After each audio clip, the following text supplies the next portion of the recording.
Hello,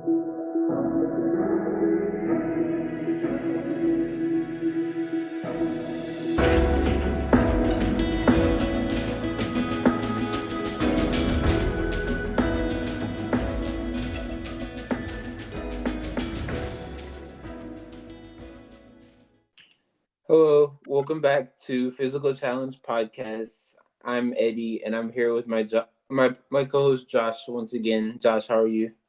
I'm doing very, very well. I think of all the shows we've spoken about so far, this is like the first, at least the first like big show I've got to speak about with you. So I'm super excited to talk about it. Yeah, that's correct. One of the show we're going to be talking about today is one of my personal favorites. It's probably one of the first like non-traditional like competition-based shows I ever watched, and I don't know, whenever I like see any mention of it or like watch old episodes, it's pretty nostalgic for me. And I think Josh also called it like maybe one of like his favorites or like one of the best shows of all time. I think it's one of those shows that no show has done what Endurance set out to do as well as Endurance, and I don't think any show ever will. Like over here, we had shows that tried to do similar, but no show kind of hit the same way as Endurance does.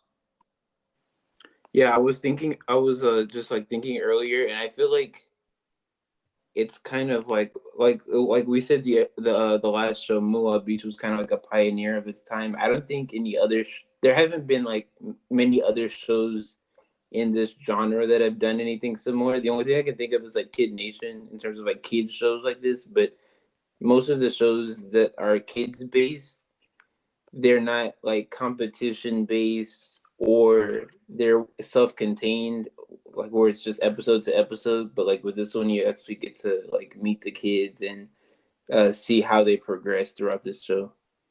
The closest equivalent we have here in the UK was a show called Escape from Scorpion Island. So it was very survivor-like. There was 2 or 3 teams each season, but nobody went home. There was just a winning team at the end of the show. And it had like interesting twists and things like Survivor did, but no one was getting voted off. So Endurance brought in the fact of, oh no, kids can be sent home on reality television, which was, or as sick and as twisted as that sounds, it makes some great television. Yeah, we haven't even been talking for 15 minutes. I already have like 2 other shows to add to my list, like of shows to find and watch, like this other show that we were talking about like before we got on here. Oh my goodness, yes. So I'll just start off talking about the premise. So it's basically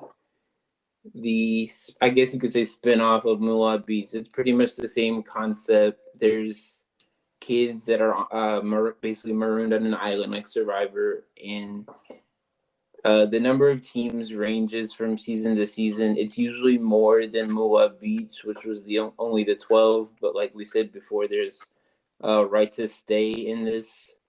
So yeah. Let's. I mean, that's a good starting point. Is the idea of right to stay? So Moolah Beach cost 12 contestants. Now this show has 20. Now 20 is a lot, but then there is the big shock of the show. Oh, by the way, there's 20 of you. You're not all staying. Some of you are going home on day 1 through the right to stay challenge. What are your thoughts on the idea of bringing kids on the show and sending them immediately home? I'm not sure because I don't know. I mean, as you know, like we watch shows all the time. We're accustomed to twists like this, but it's like on Big Brother, you have like sometimes they do like a day 1 elimination, and people don't like that, and that's kind of like, that's kind of this show's equivalent of a day 1 elimination, because like they don't even get this is like almost right after they get on the island, they don't get a bed or anything like that. They just immediately they're tasked with trying to fight for their life on the show. I think I like it because in a way it kind of weeds out not only who actually wants to be there, but the competitors, because the right to stay mission is always something that's very taxing on the body, and it's really meant to test your endurance, which is the name of the show. Almost always. Was it High Sierras when it was like a balance challenge or something? I'm not sure. I did kind of go back and look at some stuff, but yeah, I'm not sure about that. I think one year it wasn't as yeah. I'm not sure. I think it was High Sierras where it was like a balanced meme race, which is doesn't quite test endurance the same way as all the others did, but it's still like Yeah, it was. I was watching like some clip shows. Yeah, and it was at High Sierras that it's interesting because like High Sierras, I feel like that's kind of like a reset point for the show if you were like to segment it into eras. But yeah. yeah, I would agree with that statement. So Yeah, so right to stay, bring some kids on, send them straight home. I felt very bad the first season because kids weren't expecting it, but beyond season one, I'm like, you know what you're signed up for, and also it's kind of it helps hit home the idea of this show immediately. Like, if this is a test of endurance, you should prove that you've got the endurance to survive this competition. So I think it very much makes sense in the show. It gives the show an exciting start, and it means that these kids, feel like, okay, I've earned my way into this game now. Now I'm like, I've had to fight for this. Now I've got to really hit guns blazing from the get-go. yeah, and if you know what you're signed up for, then you know what you're signed up for. So the first season cast got battles for. After that, you knew what was up. yeah, this show has a lot of lore behind it, and like even what I was seeing in the episodes I watched a couple this morning, is that not only is there like a big fan base and lore behind it, but like the show makes a lot of references to like the lore from other seasons. So like it's clear that like these kids that come on, like you said, they should know what they're getting into. It's clear that a lot of the kids who come on the later seasons have watched earlier seasons. I think it's also interesting that like you said, it usually starts around with 20 kids, but with this right to stay, they usually cut like 6 kids, 3 of each gender at a time. So like they really start out of the gate like guns blazing. There's always immediate action when you first watch the show. Whereas other shows like this, you might have like 1 eviction in 2 weeks or something like that. Yeah, the show definitely hits like guns blazing from the jump, which is it's exciting television. You watch and like, oh, like I'm enjoying this show from the get go. It doesn't hang around. It also, you don't get time to know those kids. Like if a kid's going straight home, they're going straight home. You're barely going to even know their name. So at least it means that from a character perspective, we don't have to, as awful as it sounds, we don't have to waste time investing in people that aren't going to be staying around. Every character you get to know properly is going to have some form of longevity in the game at least. Yeah, the only well, there was one season where that I remember because I was watching like one of their specials that they had was like Greatest Twist or whatever. So I was watching one, and there was one season where they had the right to stay, and like the 6 kids were gone, and then they had like another challenge, like yes. Yeah. So this goes into one. This is something I was going to. This goes into Endurance Hawaii, which I think of all the endurance seasons, that is the. Would you say that is like the season of endurance? Probably. It's like it's interesting because it's like the peak, and it's like literally like the 3rd season out of the 6. So it's kind of interesting how that like lines up. But I think like a lot. You were saying there were iconic moments. A lot of them were probably from that season. Almost all of like at least 50% of the moments when I think about endurance, I can remember like strongly, comes from that. Like I remember most emblems. I remember in the right to stay mission from that season. I remember there was one individual, Monroe, who I remember him hanging on and the screams that he had. Yeah. And I remember him, and with a lot of the kids, the excitement that they clearly had when they made it. Yeah, when they survived that right to stay. It's interesting you say that because I'm on the endurance Wikipedia page, and like the logo that they use is Hawaii. So I mean that kind of has to say something about it. So yeah, so after the right to stay mission, we have our surviving contestants. They go into a partner selection game. So the partner selection game comes directly from Moolah Beach, where the contestants are split into teams. Now, different seasons had different concepts. Yeah. So I know that in season 1, there was, if you catch a ball, you get to partner up 2 other people. So endurance really separated itself from Moolah Beach from the jump, because in Moolah Beach, it was oh, you got this, pick your own partner. This show is really pushing strategy from the jump. It's like, oh, pair 2 other people up. Yeah, I was watching some clips of one, and it was basically another physical test where they had to hold onto like basically a bar over water. One thing about endurance is that they have some pretty elaborate like setups with the set pieces, like these big like giant rigs like over the water, that kind of thing. The one I was watching was they had to hold onto a bar, all of the contestants, and the last person standing was the one who got to pick. They got to pick the first team, but they couldn't pick their own team, which was another interesting twist. It was High Sierras I was watching. Gotcha. And I thought that was interesting because like a lot of times with this show they do have twists, but like within like even beyond the twist they have like with partner selection or that kind of thing, they have like different like quirks that they add in, but I feel like they're not game changing. It's just like a different way. Pretty much every season they have like a different way to do like at least this early portion of the game. There's also I feel like a lot of drama comes out of this because oh my goodness. Do you remember the yeah. Hawaii partner selection format? I don't think so. Oh my goodness. I love it's so good. So anyone that's played one of like my online minis before, like I hosted a game called Bumped, or if you've played Bumped in Amnesty, it got taken straight from Endurance Hawaii. So what happened is I think there was something that they launched the ball into a ring, they had to catch it. The balls were all numbered from 1 to 14.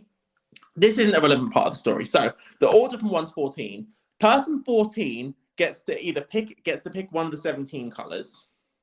Now, if you're next, you can either pick a fresh team color, you can partner up with someone of the opposite sex. So a boy can partner up with a girl that's already said that girl can partner up with a boy. Or you can steal someone else's partner. You can bump someone off their teammate. And if you steal someone else's partner, they've got to then go somewhere that no one else has claimed yet. So whoever was 14 had to go first. Whoever was 1 got to go last. So the person that did the best was the only person guaranteed to get their choice of partner.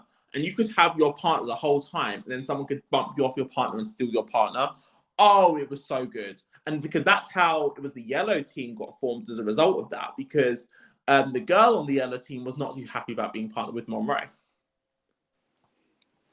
Yeah, I do remember that team had an interesting dynamic, but I think like towards the end there's a lot of things about like people not liking their partners, but then they eventually end up doing well. A lot of seasons, like with the partner selection, they have this thing where they come up with a list, and it's like, oh, we're gonna make this list. It's gonna be all even. People, well, obviously, it's not gonna. First of all, it's not gonna be even. There's no way. But even if they all agree to like a list, it's like in all these seasons where they make a list, it's always broken. They never stick to the list. Everyone has their own mo or their own like reasons behind who they have an idea of who they want, so they're gonna break the list no matter what, and you always get guaranteed drama based off the list stuff. It's so good. But yeah, with the show, it's a case of with only one exception, your partner is your partner. Like you're stuck with that person. Like the teams don't get switched. It was High Sierras where a team switch becomes a possibility early in the season. But other than that, you're stuck with who you get. So the partner selection game is crucial. Right. And then so that's like the first couple of episodes of the show. Beyond that, the show is broken into 2 main elements. You've got episodes with endurance missions and episode with temple missions. So before we get into this, I think it's crucial to explain the overall aim of endurance. So endurance, there are endurance pyramid pieces. So in the first season, there's 10. In subsequent seasons, it goes up to 14 pyramid pieces, and each team starts with 1. Now, there's different skills on there. Like one is there's a luck piece, there's like a strength piece. I don't remember all the pieces off the top of my head, but there's a lot of different types of pieces. There's a friendship piece that comes later in the series. So if you have the winners of the show are the team that collect all the pyramid pieces first. Now, in endurance missions, you're playing to win pyramid pieces.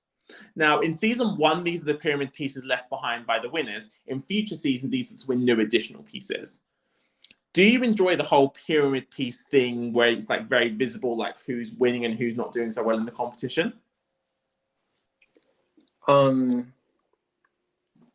don't know. I think it also like adds more drama because obviously you're gonna gang up on the teams that have the most pieces, but it's clearly different from the other one because basically from Moab Beach because at that point it's basically anybody can win anything, but it's fine. I think that's part of like what makes this show different is that there's like a goal that you're trying to get all of the pieces.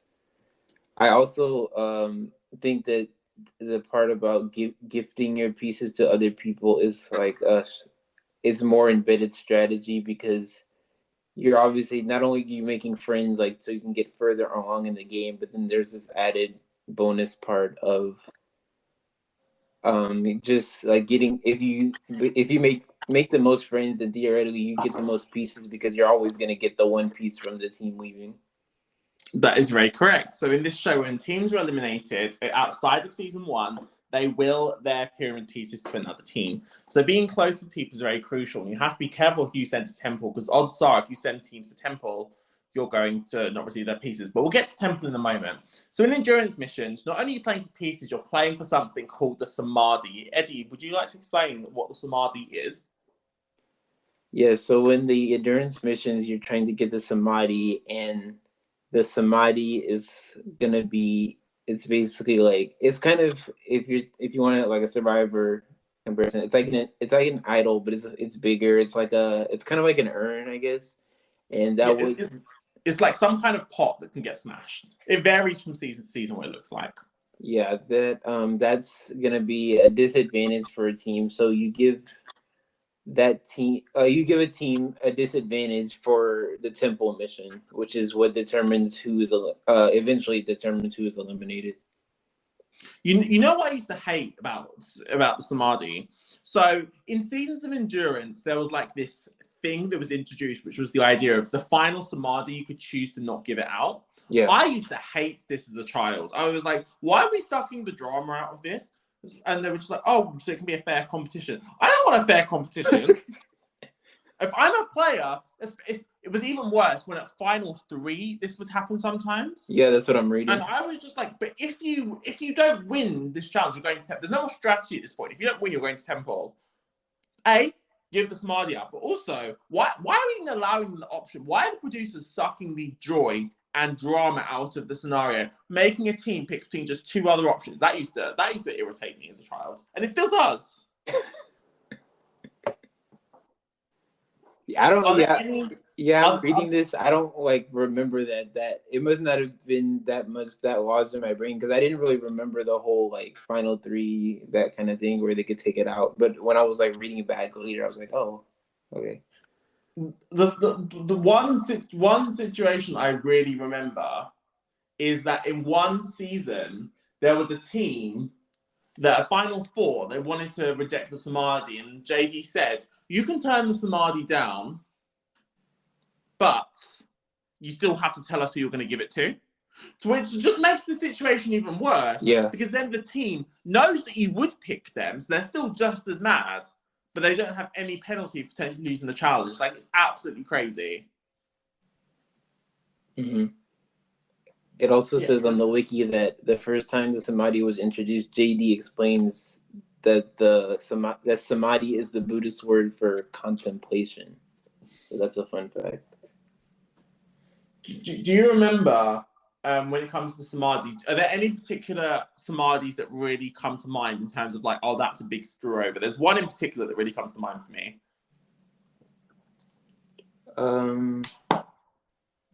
Maybe this one I'm reading about, but not really. I think that's one of the parts that of the whole show that kind of just like escapes my mind because I don't know. I feel like it's kind of minor in this grand scheme of, but yeah.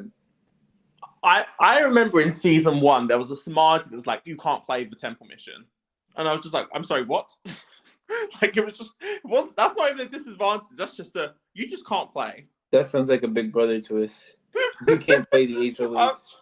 I was like, can we actually relax? And then, so the Samadhi was sometimes tied into other twists in the game. So there was one season, it was in Hawaii, when it was like, I don't remember if it was officially a Samadhi, but there was a mission where the winning team could just steal one team's, all their pyramid pieces, steal all of them. Like, it's not... OP. Like, I was like, we need to calm down. This is a bit much. But, so the Samadhi was an additional prize, but they were not always insurmountable. There are times where the team that had the Samadhi would win the temple mission. That would be exciting. There was also some times where there was one instance, for example, they had a minute penalty and the winning team won the challenge in less than a minute. So they won the challenge before the team with the Samadhi could even jump in. So the Samadhi would have varying effects, which was interesting because then it kind of had the idea of the Samadhi might not matter, but if it does, you're going to want to have control of it. Right. So then we've got the idea of temple missions. So temple missions are very much, it's like it's like a head of household competition in Big Brother, except everyone can compete. The winning team then gets to nominate 2 teams for elimination. Alone, when you was first watching the show when you was younger, were you surprised by the idea of children nominating each other? I don't think so. I think when I was watching this, by this time I had already been exposed to like Big Brother, so I don't know.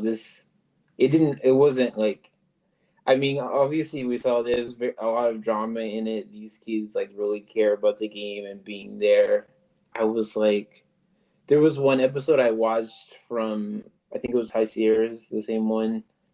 And they were like, "Oh, we're best friends. Why would you send us in?" And they were just like, both of the people were just bawling, and the other team was like, "Oh, we did what we had to do. Like, you're strong. Like, suck it up."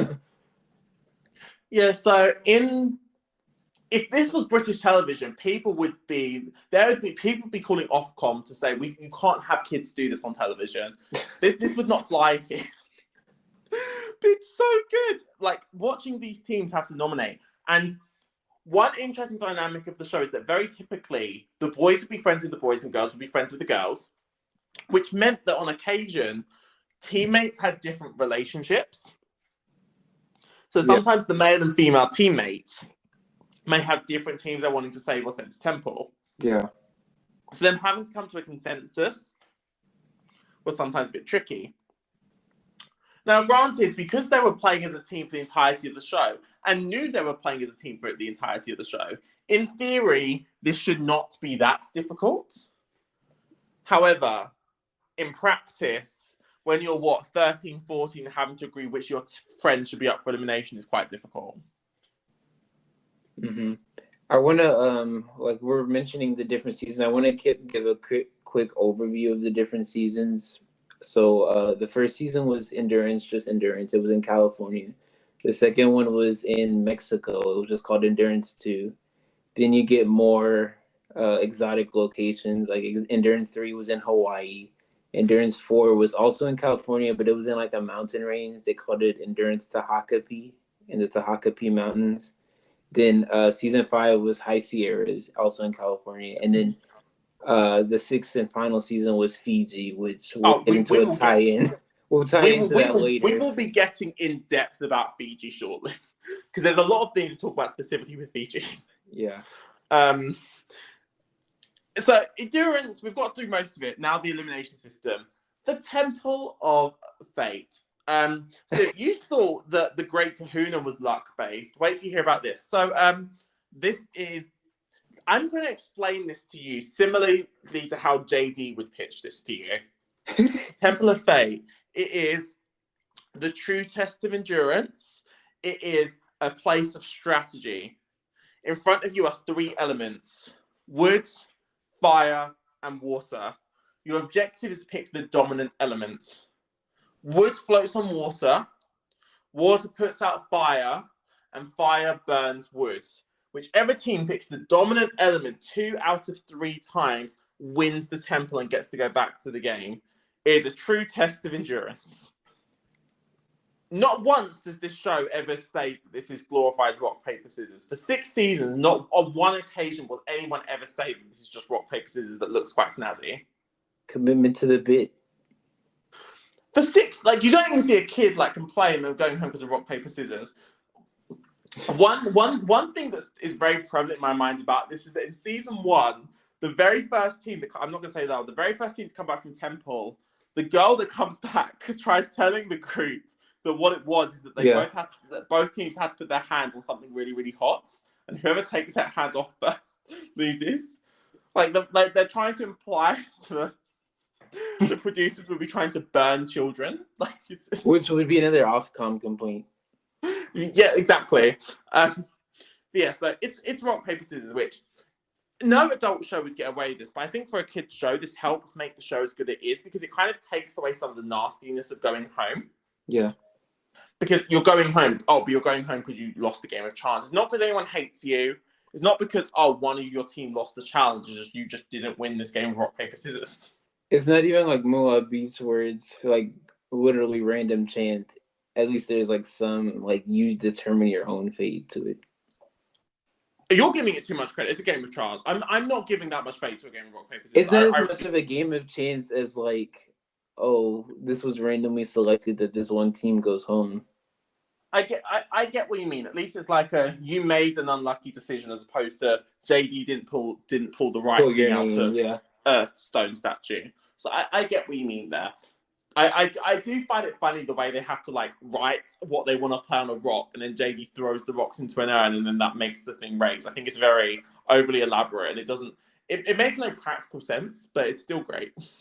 Yeah, I was just thinking of like, because like me, I'm always thinking the behind the scenes, like with the last, like with Moa Beach. I guess I'm imagining like a camera or something that like he shows it to that, and then like maybe they press a button and that like raises cylinders or whatever. Well, you can tell inside baseball like you did last time. You can tell sometimes the producers are behind them anyway because you can see that the camera will zoom in as they're writing on the stone. Yeah, that's true. And then so one team is eliminated, and they are eliminated by standing behind a fire and then just disappearing. That was like I was watching that back today, and I was like, that's so dramatic. Like, but like they did the same thing in Moolah Beach where they had them like paddle like when they were on the boat, like leaving the island, and then they just randomly disappear. Like, it's kind of the same thing. So like, I shouldn't be surprised, but it was very dramatic. And then to continue with that, like you'd always have like the winning team coming back, and they'd always have to guess like, oh, what color is this? Like, is this a light color? Is it a dark color? Like sometimes they're both dark colors. And you would see most of the kids get up and scream, although you would occasionally see a couple of teams that would just sit there. They just wouldn't move because they were clearly not happy. Yeah. Especially when like a strong and a weak team would go, and then the weak team comes back and was like, oh.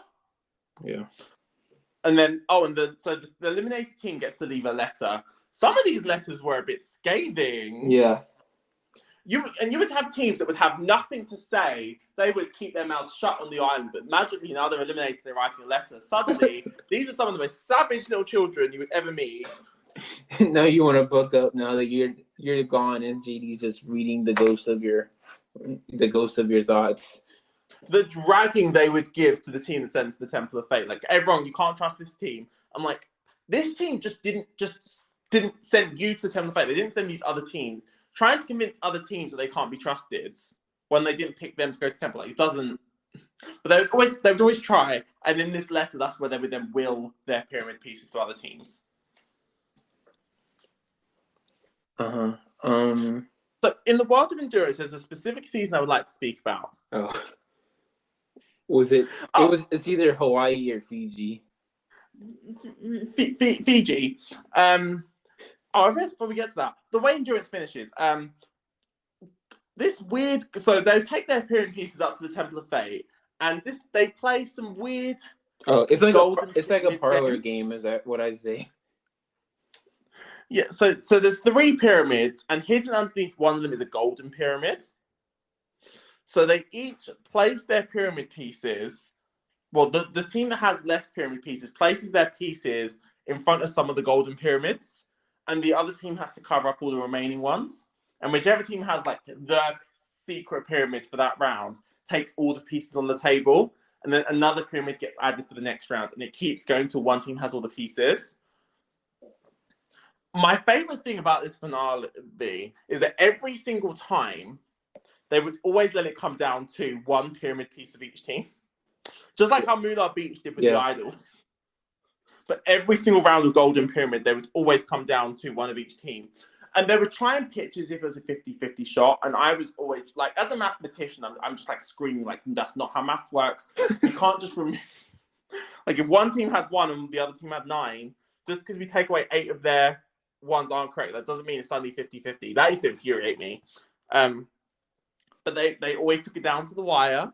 And then whichever team gets to the pyramid wins endurance, and they win a trip of some sorts. So in season 1, there was this very weird mechanic where each team picked a trip, and you could like steal the eliminated team's trip, and it didn't make any sense. They never did that again, thankfully. That's giving Moolah Beach. Yeah, thanks. So the winning team won a family vacation.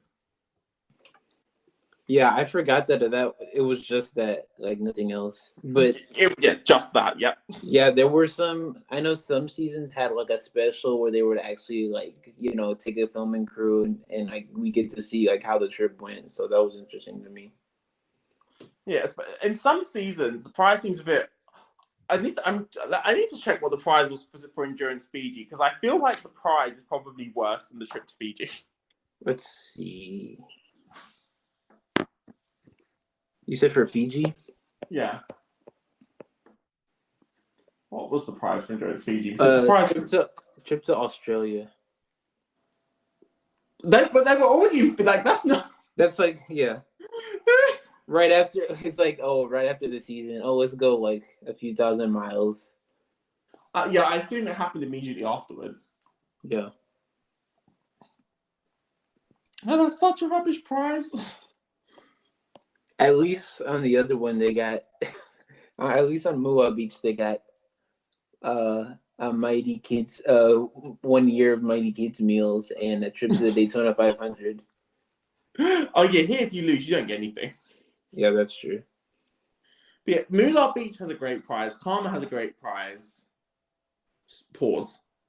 I don't even remember what the prize was for Karma. It was a lot. It was money. I don't remember how much. It was a lot of money. So yeah, so Endurance Fiji. Let's talk about Endurance Fiji. So firstly, Endurance Fiji is notable because we've got, there's a few seasons that have notable contestants. I think 2 of the most notable for the reality TV world come from the first and last season. So in the first season, you've got John A from The Challenge, who is a contestant. Yeah.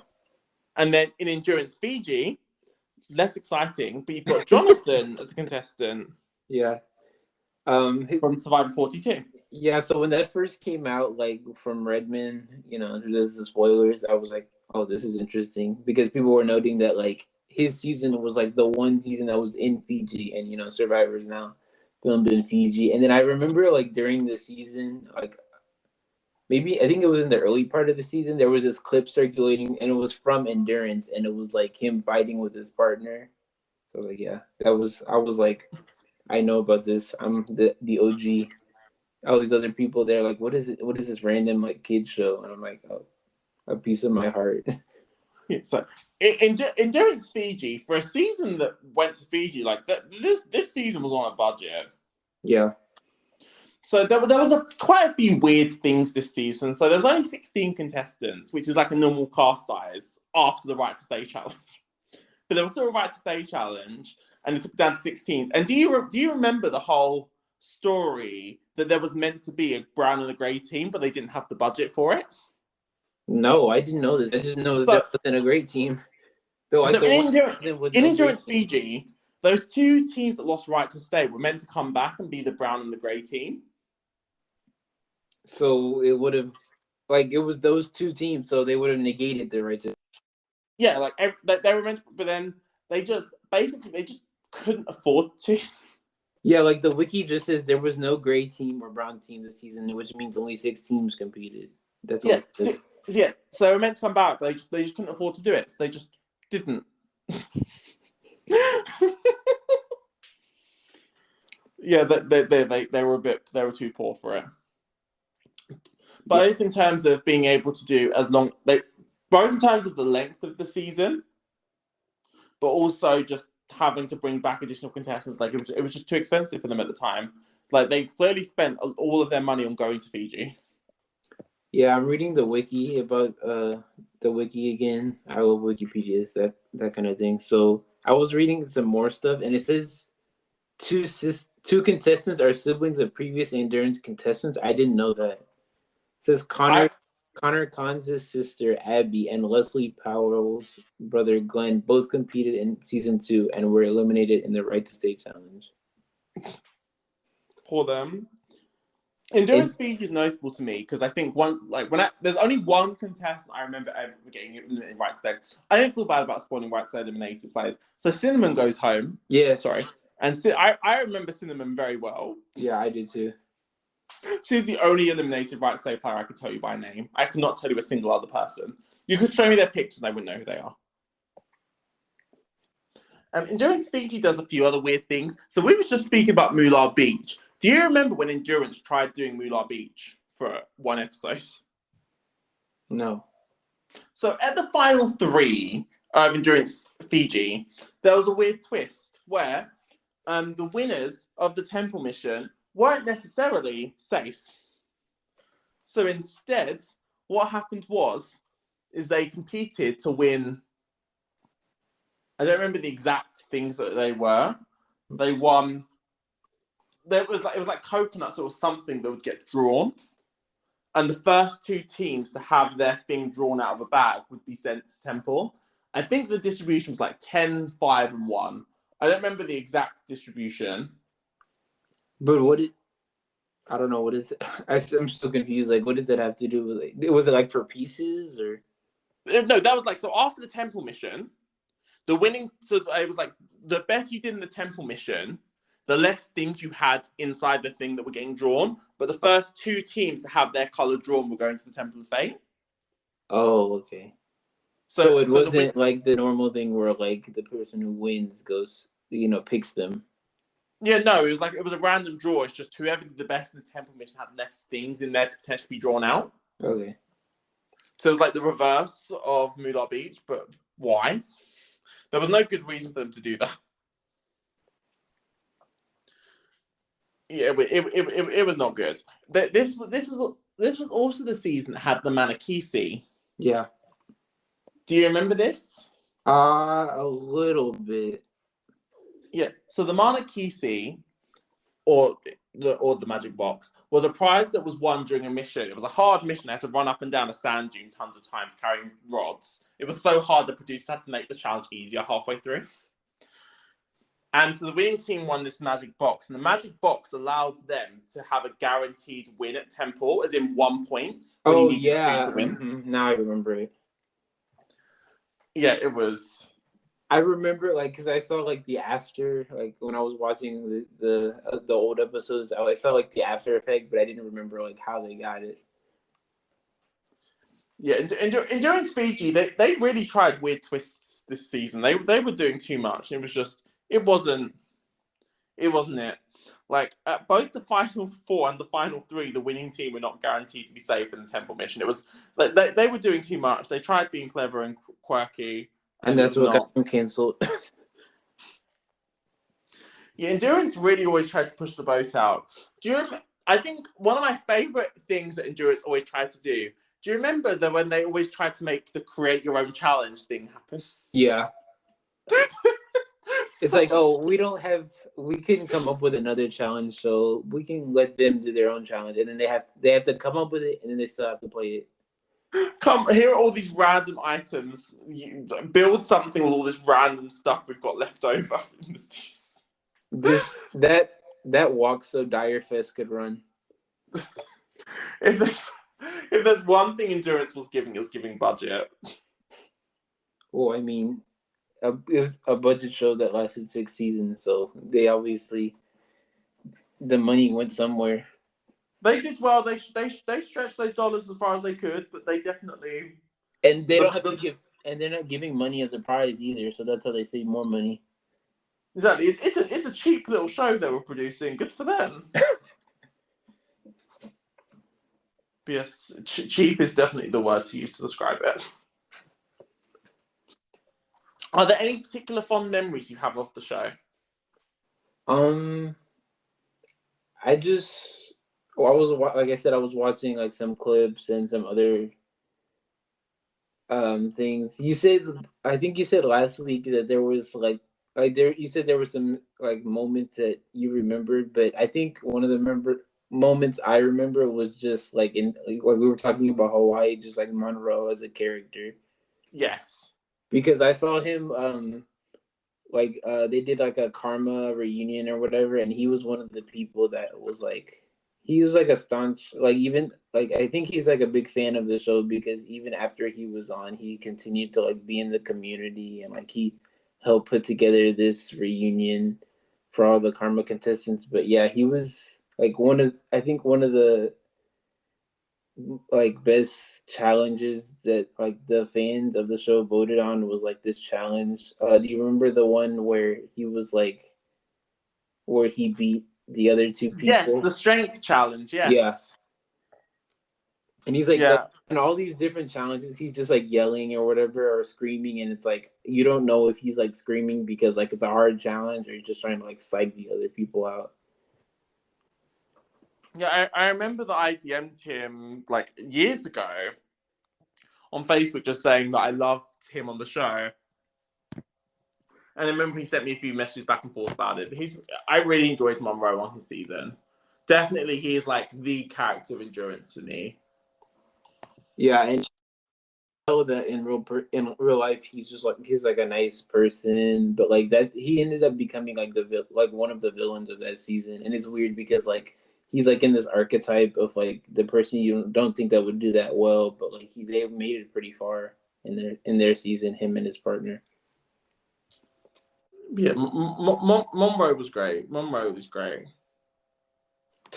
He's like in the top villains of all time on reality TV. Yeah, I remember Monroe was one of the people that podcasted about karma on Yeah. ITV. Mm-hmm.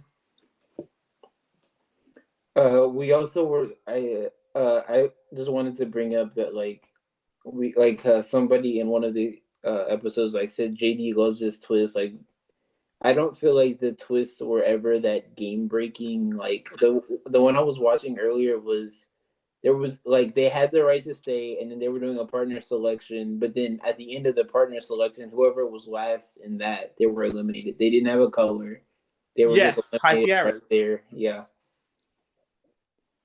So Um, I mean like you have like the partner selection and all that, but like some of these seasons you don't get like the first elimination to like the fourth or fifth episode. So that's interesting, but the seasons are like pretty long. They usually last like 14, 13, 15 episodes, so but definitely they're short episodes at least, which helps. yeah, I think that's the difference because like I was gonna say Mua Beats was only like 6 or 7 episodes, but like they were all an hour. Well, except for like that cut thing we talked about, or there was like two different cuts. But yeah, I think when I think of broken endurance twists, there's one that comes to mind, and this is a twist. Once they start doing it, they love this twist. Super teams. Do you oh, remember super teams? I was just thinking of that because the episode I watched was like right before that, and they got to like make the teams. So yeah, but when I thought like they were like, oh, they're gonna determine super teams, I was like, oh, this is the challenge. Like I just thought of this season of the challenge, like this year where they made like that big team, and then like the last season where they had like the cells or whatever. So I was like, yeah, And just like that format from the challenge, the super team format is also really bad. So when it comes to super teams, they form two large teams of three, and the winning team gets to send two teams from the losing team to Temple. This is a really easy twist to set up, and we saw it happen where, oh, so you've got an alliance of four against an alliance of two. Perfect. Whoever ends up with the team of two is just going to throw the mission.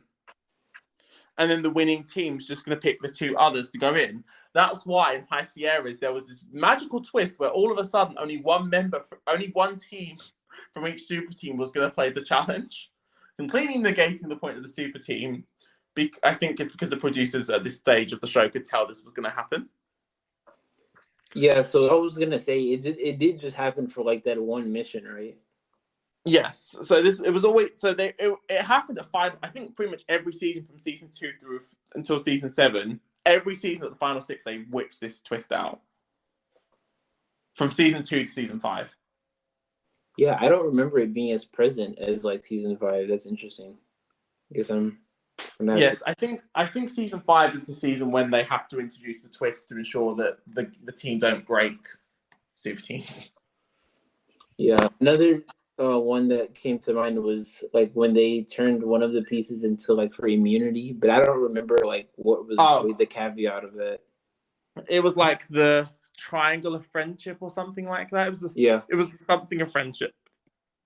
It was in High Sierras. I remember that.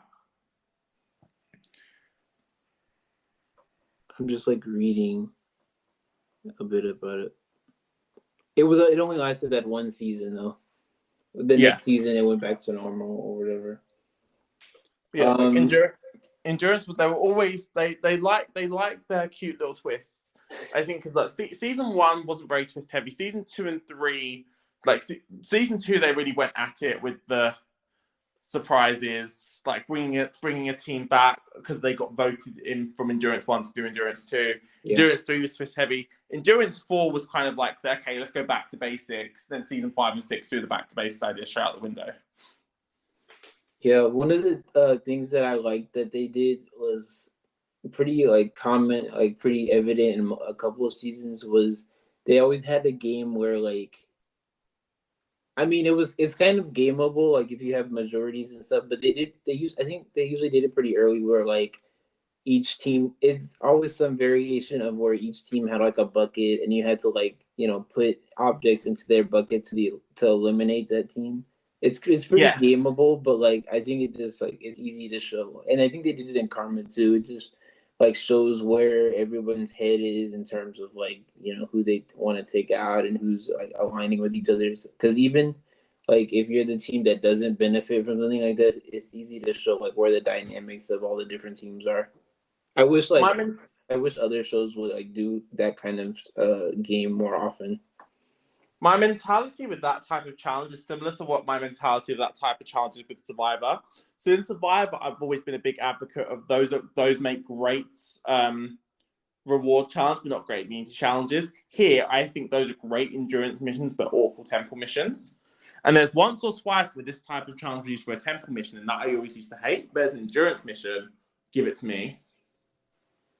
Yeah, because the temple missions are more they have more factor in the elimination. So it's definitely good. Like if it's a temple mission, it's probably gonna have more of an impact on the game than if it's just an endurance mission. Exactly. Yeah, so that's endurance. How do you think endurance stacks up in comparison to Moolah Beach? I think it's a stupid question, but answer anyway. It's definitely like an improvement over Moolah Beach. I think Moolah Beach was kind of a way for them to like pitch the show, get it afloat, but also like kind of, test the different aspects and I guess like tweak or fine tune the different things. Moolah Beach is more like, oh, this is a show we wanted to, get out and see what the response was to it, and then I guess Endurance was more like the fine-tuned product. Yeah, I would agree. I think Moolah Beach was kind of Moolah Beach was a flop. Let's be real. Let's be very honest here. Moolah Beach was a flop. But Endurance, it kind of takes the good things about Moolah Beach and fixes everything that was wrong to create a really good show. Yeah, one more thing I wanted to talk about was like these. I don't know. Like I said, the seasons were usually lasted around 13 to 15 episodes, but in that it wouldn't like just be every episode was. Well, I guess I feel like they weren't like none of them were really filler. Maybe like the first one or two because they have to like set up the teams and all that. But this with Endurance, you had like a lot of seasons had like a mid-season recap, or they had like in between seasons they'd have like the best of twist. They even have like different episodes where they talk about like how they cast the show like before the season even started. So and they had reunions too. So not only did they have like basic gameplay episodes, but they also had like episodes to like reset and like get you back into Like maybe if you missed a week or two, it's like, oh, here's the mid-season recap. So I thought that was interesting. I feel like a lot of shows don't do that kind of thing. I mean, I tell you now, I did not watch a single mid-season recap of this show, Oh and I yeah, never will. I have zero interest in mid-season recaps of anything. If yeah. you didn't show It's it to me originally, I'm not watching it a second time. yeah. If I missed it, To I make don't need to another see it. comparison, it's like a Big Brother clip show. That's basically what a mid-season recap on Endurance is. But And I hope the people that chose to watch them had a fabulous time doing so. oh, the people that watch the mid-season recaps. Yeah, I hope they had a great time with it. I'm not people. I'm not one of those people. I'm not people. But yeah, I liked like what I watched like to get ready for this. I mostly watched like a couple of specials they had, which were like, this is the best of. Well, they also had like the best of the season, or I liked like the like JD's greatest twists, or like I enjoyed that special. That special was the good. top challenges of the whole show, because even on those you get like people from old seasons like coming back and saying, having like their input on it. So I like those. They they really lean into like the lore of the show, because I was watching an episode and they were like, oh, there's we don't want to be the great, like this guy Connor that I was talking about earlier. He did not want to be on the great team because he knew about the great team curse. So, and that was Great actually curse, mentioned yeah. on the show. So yeah, you have like these little curses and like history of the show. Like, oh, there's one of them is like the three temple curse, and it's like if you go up to the temple 3 times and you don't come back. It's like Drag Race. If you lip sync for a third time, it's not happening for you. You're going home. Yeah, I mean that was eventually like broken, like late, like it was a late season, but like that was eventually broken. And there's another one about. Oh yeah, I said the Great Team Curse, and then like I said, the Three Temple Curse. Those were like the main two, basically. But yeah, Yeah, Endurance was a very solid show with a very solid fan base. I think of the three of this JD trio, I think it is the one that is. It definitely has the strongest fan base. Absolutely. What's going to be an interesting discussion next week is which show between Endurance and Karma is better. I'm going to have to give Karma a bit of a rewatch because I'm actually unsure what my answer to this question is. I originally thought I knew, but the more I think about it, I'm unsure because both shows are really, really solid. yeah. Another fun tidbit, I guess, would be that one of the pieces in Endurance was called Karma. So I guess that's Yes, where I the think inspiration came from. I feel like, was it the friendship piece or was it the karma piece that one season the eliminated players voted on who got it? It was either friendship or karma. Wait, say that again. There was one season where the eliminated players got to vote on which team got a piece. I do not remember if it was the friendship piece or the karma piece, but it was one of the two. I'm not sure, but I feel like because when I was watching High Sierras, I know that they said that like one of them was inspired by like the last season before them. Or no, I was watching Fiji, which was the last season, and they said that the Karma piece was inspired by season 5. So I don't know, I guess about that, but I don't know about like if they voted, like if they voted to give them one. Yeah. So this is Endurance. So next week we are talking all things karma. Yeah, I like when we were starting, I forgot to. I didn't really watch any other shows like this week. I don't know if you did, Josh, but if you wanted to like talk about maybe anything else that you watched this week. And the only interesting piece of reality TV news here is we've got a new show in the UK called Rise and Fall. Rise and Fall. Yeah, I wanted to bring that up because I know you were talking about it and I've seen things about it. Yeah, so it's made by the same company as The Circle and The Traitor, Studio Lambert, who normally are really good at casting British reality television. I do not know what is up with them with this current cast. Like, so they've got Sophie Corcoran on the show. I may have butchered her name. I don't really care. For an American audience, so here in the UK, she appears a lot on a channel called GB News. It's like the British equivalent of Fox News, let's say, but a bit worse. What's the news called? What's the channel called? GB News. Oh, so GB. Great Yeah. British News. Okay. What I think the problem is that Fox News at least wants to present as if it is balanced. Like everyone knows it's not, but you can tell sometimes they're like wanting to trick the foolish. Yeah. Like there's no hiding the fact that this is a very right wing awful network.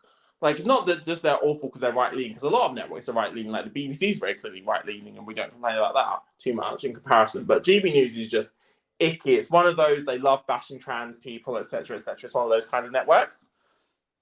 Mm-hmm. And that network loves her. You've also got two people saying Margaret Thatcher was a great leader, which I'm like, my eyebrow raised. One guy from Essex who looks familiar. I don't know if I've seen him in television or in person before, but I've seen him somewhere before. Said Donald Trump being a great leader. And this is a quarter of the cast. So I'm just like, I'm checked out. I'm not watching this. Oh, you aren't gonna watch it? That's what I was going to, and then I saw the cast. I'm like, nope. I don't yeah, I was gonna ask if like would I be canceled for watching this? Like I wanted to watch it. I think you can watch it. I think it's gonna be like Opposite Worlds, but hopefully better. Okay. I mean, I'm on the Trader's Rush right now. I haven't I still need to. I want to catch up. Like I still haven't even finished the Australian version, but I want to watch the other versions. But I need to catch up with this one. But yeah, I've not watched Australia yet, but I've seen UK and I've seen US, and the Traitors UK 2 is casting. Yep, and they had I think it was a sketch on the Red Nose Day or something. They did, yes. I didn't see the sketch, but they did. Yeah, I haven't watched that yet either. It's on YouTube, so I'm gonna watch it. But yeah, I'm into the Traders, so this, seeing another Traders type show, piqued my interest. Yeah, the British reality television is really having a surge.